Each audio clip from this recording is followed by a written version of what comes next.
Raw reality में आपका स्वागत है, जहां हम उन सत्यों को उजागर करते हैं जो मायने रखते हैं। आज हम बात करेंगे जलवायु परिवर्तन की, एक ऐसी चुनौती जो अब हमारे दरवाजे पर है। यह कोई दूर का खतरा नहीं, बल्कि आज की सच्चाई है। तापमान, मौसम और जीवन के हर पहलू पर इसका असर दिख रहा है। क्या हम इसके पीछे के विज्ञान और इसके असर को सच में समझते हैं? यह सिर्फ गर्मी या बारिश नहीं, बल्कि हमारे जीवन समर्थन तंत्र में गहरा बदलाव है। इस वीडियो में हम जानेंगे जलवायु प्रणाली कैसे काम करती है, इंसानी दखल से क्या बदल रहा है और हमें क्या करना चाहिए। यह विषय जटिल है, लेकिन समझना जरूरी है ताकि हम सही कदम उठा सकें। चलिए विज्ञान की परतें खोलते हैं और इस वैश्विक चुनौती का सामना करने के लिए तैयार होते हैं। पृथ्वी का संतुलन अब खतरे में है। वैश्विक तापमान में लगातार वृद्धि हो रही है। यह कोई सामान्य उतार चढ़ाव नहीं, बल्कि गंभीर चेतावनी है। हर साल नए रिकॉर्ड बन रहे हैं। यह गर्मी ग्रीन हाउस गैसों के कारण है, जो मुख्यतः जीवाश्म ईंधन, वनों की कटाई और उद्योग से आती है। नतीजा, जानलेवा लू, बार बार और ज्यादा तीव्र गर्मी की लहरें और मानव स्वास्थ्य, कृषि, जल संसाधनों पर दबाव। महासागर भी इस अतिरिक्त गर्मी को सोख रहे हैं, जिससे समुद्री जीवन और मौसम के पैटर्न बदल रहे हैं। वैज्ञानिक मानते हैं यह बदलाव इंसानी गतिविधियों का नतीजा है। औद्योगिक क्रांति के बाद से कार्बन डाइऑक्साइड का स्तर रिकॉर्ड ऊंचाई पर है। अगर हमने अभी कदम नहीं उठाए तो परिणाम और भी भयावह होंगे। यह सिर्फ पर्यावरण नहीं, हमारे अस्तित्व का सवाल है। आर्कटिक और अंटार्कटिक की बर्फ अभूतपूर्व दर से पिघल रही है। यह सिर्फ बर्फ का पिघलना नहीं, बल्कि समुद्र के जलस्तर में खतरनाक वृद्धि का संकेत है। ग्रीनलैंड और अंटार्कटिका की बर्फ अगर पिघली तो तटीय शहर डूब सकते हैं। यह कल्पना नहीं, वैज्ञानिक सच्चाई है। समुद्र का बढ़ता जलस्तर तटीय इलाकों, द्वीपों और लाखों लोगों के लिए सीधा खतरा है। तटीय कटाव, खारे पानी की घुसपैठ और तूफानी लहरें अब आम हो गई हैं।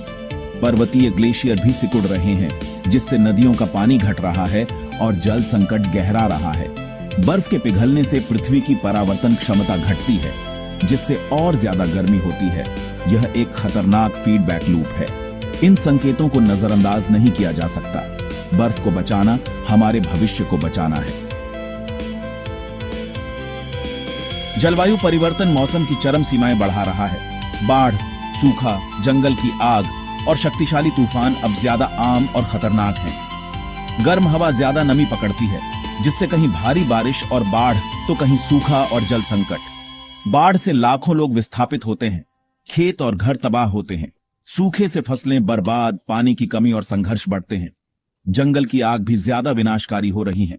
समुद्र के गर्म होने से तूफान और भी ताकतवर हो रहे हैं। तटीय इलाकों के लिए बड़ा खतरा। ये घटनाएं अब नया सामान्य बनती जा रही हैं।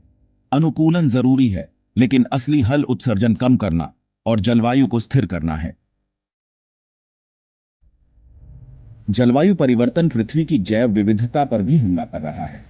प्रवाल भित्तियां, जिन्हें समुद्र के वर्षावन कहते हैं, तेजी से नष्ट हो रही हैं। समुद्र के बढ़ते तापमान और अम्लीकरण से कोरल ब्लीचिंग और समुद्री जीवन का नुकसान हो रहा है। भूमि पर भी कई प्रजातियां अपने आवास खो रही हैं। कुछ पलायन कर सकती हैं, पर कई विलुप्त हो रही हैं। जैव विविधता का नुकसान सिर्फ सुंदरता नहीं, हमारी जीवन रक्षा प्रणालियों को भी कमजोर करता है, जैसे परागण, स्वच्छ पानी, उपजाऊ मिट्टी। वन जो कार्बन सिंक हैं, सूखा, आग और कीटों के कारण कमजोर हो रहे हैं। पारिस्थितिक तंत्र का पतन जलवायु संकट को और बढ़ाता है। हमें प्रकृति के साथ अपने रिश्ते पर फिर से विचार करना है और तुरंत कार्रवाई करनी होगी। जलवायु परिवर्तन एक मानवीय संकट भी है। कृषि, जो करोड़ों लोगों की आजीविका है, अब खतरे में है। बदलते मौसम, सूखा और बाढ़, फसलें घट रही हैं, भूखमरी बढ़ रही है, खासकर गरीब देशों में। जल संकट गहराता जा रहा है, ग्लेशियर पिघल रहे हैं, पानी की उपलब्धता घट रही है और संघर्ष बढ़ रहे हैं। स्वास्थ्य पर भी असर, हीट स्ट्रोक, वायु प्रदूषण और मच्छरों से फैलने वाली बीमारियां बढ़ रही हैं। जलवायु प्रेरित विस्थापन बढ़ रहा है। लोग अपने घर छोड़ने को मजबूर हैं। ये जलवायु शरणार्थी नई चुनौतियां और तनाव पैदा कर रहे हैं। यह संकट सिर्फ आंकड़ों का नहीं, असली लोगों के जीवन का सवाल है। जलवायु परिवर्तन एक पर्यावरणीय, मानवीय और नैतिक संकट। इसके असर हर जगह दिख रहे हैं और अब निष्क्रियता का कोई बहाना नहीं। हर छोटा बड़ा चुनाव मायने रखता है। हम क्या खाते हैं, कैसे यात्रा करते हैं, किस ऊर्जा का इस्तेमाल करते हैं। व्यक्तिगत कदम जरूरी है, लेकिन असली बदलाव सामूहिक और नीति स्तर पर चाहिए। स्वच्छ ऊर्जा, टिकाऊ खेती और पारिस्थितिक तंत्र की रक्षा। अगर यह वीडियो आपको सोचने पर मजबूर करे तो लाइक, शेयर और सब्सक्राइब करें। और सबसे जरूरी, कोई एक कदम आज ही उठाएं। अपनी राय कमेंट में बताएं। आप जलवायु परिवर्तन से लड़ने के लिए क्या करेंगे? मिलकर हम एक बेहतर, सुरक्षित भविष्य बना सकते हैं।